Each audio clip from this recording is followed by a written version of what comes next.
একজন যোদ্ধা ইসলামী হাবিব ইবনে উমর, গ্রিসের সঙ্গে যুদ্ধ চলছে, যুদ্ধের ময়দানে ধরা পড়ে গেছে 7 জন সাথী।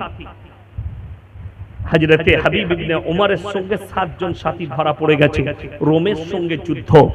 এই রোমের যুদ্ধের সময় যখন ধরা পড়েছে, তাদেরকে ধরে নিয়ে গিয়ে অ্যারেস্ট করে তাদেরকে একে একে কতল করা হচ্ছে। একটা একটা করে ধরে আনছে আর তাদেরকে কতল করে দেওয়া হচ্ছে। যখন হাবিব ইবনে উমরের পালা এসেছে, রোমের বাদশা বললে দাঁড়াও দাঁড়াও দাঁড়াও, এর ঈমানটা খুব বেশি মজবুত। কেন?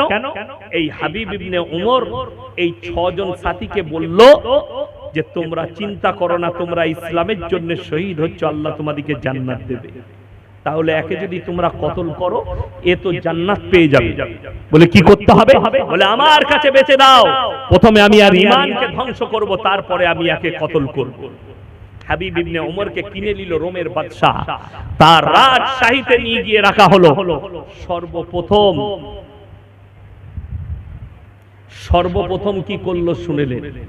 তার সামনে যেটা নিয়ে আসা হলো শুয়োরের মাংস আর একটা গিলাসে মদ। হাবিব ইবনে উমর আল্লাহকে বললেন, আল্লাহ তুমি তো আমার রব, আমি তোমাকে বিশ্বাস করি, আমি উম্মতে মুহাম্মাদি, তুমি আমার ঈমানকে বাঁচাও। তিনি কোন জিনিসটাই হাত দিলেন না। রোমের বাদশার একটা খাবারে হাত লাগাইনি, আমি মরে যাব কিন্তু হাত লাগাবো। এমন অবস্থায় আর একটা কাজ রোমের বাদশা করলো, সে তার সুন্দরী মেয়েকে বলল, শোনো, তুমি নিজেকে উলঙ্গ করে হাবিব ইবনে উমরের সামনে দাঁড়াও, সে যেন তোমাকে দেখে ফিদা হয়ে তোমার সঙ্গে মিলামিশা করে, জিনা করে, তার ঈমান ধ্বংস হবে, আমি ওকে হত্যা করব। riwayate আছে, যখন সেই মহিলা রোমের বাদশার মেয়ে হাবিব ইবনে উমরের কামরায় উলঙ্গ অবস্থায় ঢুকলো, হাবিব ইবনে উমর 3 দিন 3 রাত সিজদায় পড়েছিল চোখ বন্ধ করে, আর আল্লাহর জিকির করেছে। সেই মহিলা বললে, হে হাবিব ইবনে উমর, গোটা পৃথিবীর রাজা বাদশার সন্তানরা আমার জন্য মারিয়া, আমি এত সুন্দরী, আমাকে পাবার জন্য, আর আমি আমার শরীর খুলে দাঁড়িয়ে গেছি, 3 দিন 3 রাত আছি তোমার কামরায়, তুমি আমার দিকে একবারও তাকিয়ে দেখলে না, তোমাকে কোন পাওয়ারে কে তোমাকে রুখে দিয়েছে? সে বলল, আল্লাহর কসম, যে আল্লাহ আমার জন্য জান্নাতে হুর রেখেছেন, হুর বিবি রেখেছেন, তারা জানি না তোমার থেকে কত সুন্দরী, সেই আল্লাহই আমার চোখকে বন্ধ করেছে। আমি আল্লাহর কাছে দোয়া করেছি, আল্লাহ তুমি আমার চোখগুলো অন্ধ করে দিও, কিন্তু আমার এই চোখের দ্বারা এই বদকার নারীকে যেন আমি স্পর্শ করতে না পারি। আল্লাহর কসম, সেই রোমের বাদশার মেয়ে বলল, আল্লাহর কসম, আল্লাহর কসম, তোমার রবের কসম, তোমার রব এত শক্তিশালী যে তুমি আমার দিকে তাকিয়ে দেখলে না, আমি তোমার রাসূলের উপরে কালেমা পড়লাম আর তোমার আল্লাহকে বিশ্বাস করলাম। জোরে বলুন সুবহানাল্লাহ।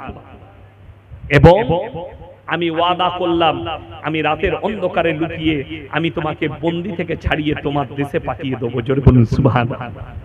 তার ঈমানি জজবাত। হে আমার যুবক, তুমি তোমার ঈমানটাকে মজবুত করো, পর নারীর কাছ থেকে, পর নারীকে দেখা থেকে নিজের চোখের হেফাজত করো, নিজের চোখকে ঘুরিয়ে নাও, আল্লাহকে ভয় করো। কিয়ামত আপনার দোরগোড়ায় পৌঁছে গেছে।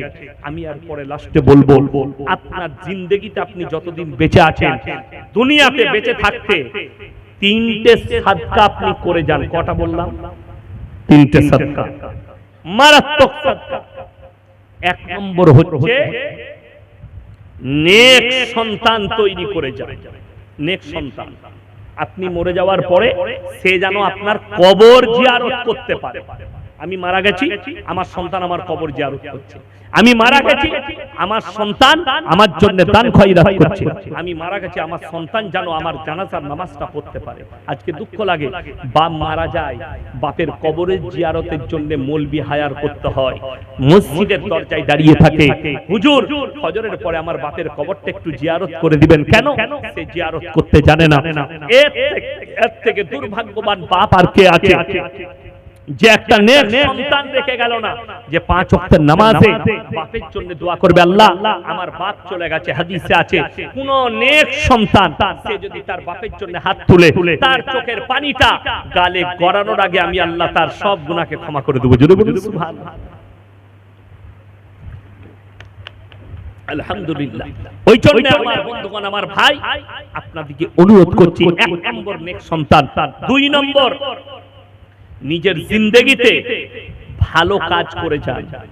মসজিদে দান, মাদ্রাসায় দান। মাদ্রাসার বিল্ডিং হচ্ছে আমার 1 বস্তা সিমেন্ট, আমার একটা ইট, আমার একটা এই। মসজিদ হচ্ছে আমার একটা পাথর। আপনি কিয়ামতের সকাল পর্যন্ত নেকি পাবেন। জোরে বলুন সুবহানাল্লাহ। নাম্বার 3, খায়রুকুম মান তাআল্লামাল কুরআন আল্লামাহু, এবং যারা ইলম হাসিল করে অপরের কাছে পৌঁছে দেয়। আমার বন্ধুগণ সবাই বলুন আমরা কোরআনের সঙ্গে মহব্বত করব। জোরে বলুন ইনশাআল্লাহ। কোরআনের সঙ্গে মহব্বত। কোরআন বড় মুকদ্দাস কিতাব। এই কোরআন এত বড় মুকদ্দাস কিতাব, এই কোরআন আমলের, কোরআনের আমলের দ্বারাই আপনি জান্নাতে প্রবেশ করবেন। আল্লাহ কোরআনে বললেন 3টে ব্যক্তির দোয়াকে আল্লাহ কোনোদিন ফেরত দেয় না। নাম্বার 1, ওয়া আতিদাল কুরবা, কাছের গরীব যদি হাত পাতে তার হাতকে ফিরিও না। ওয়াল ইয়াতামা ওয়াল মাসাকিন, এতিম আর মিসকিন যদি হাত পাতে হাতকে ফিরিও না। ওয়াবনাস সাবিলি ওয়ালা তুবাদ্দির তাবদীরা, আর মুসাফির যদি হাত পাতে তার হাতকেও তোমরা ফিরিও না। এই 3জন যদি আল্লাহর কাছে দোয়া করে, আল্লাহ সঙ্গে সঙ্গে দোয়াকে কবুল করে নেয়। ইন্নাল মুবাদ্দিরিন কানু ইখওয়ানাশ শায়াতিন ওয়া কানা শাইতানু লিরাব্বিহি কাফুরা, যারা অপব্যয় করে তারা হচ্ছে শয়তানের ভাই। যারা অপব্যয় করে তারা শয়তানের ভাই। ওই জন্য আপনি অপব্যয় করবেন না। অপব্যয় কাকে বলে? হারাম কাজে টাকা খরচ করা, ইসলাম বিরোধী লটারি, টিকিট, মদ, জুয়া, নারী, এই জায়গায় টাকা খরচ করা।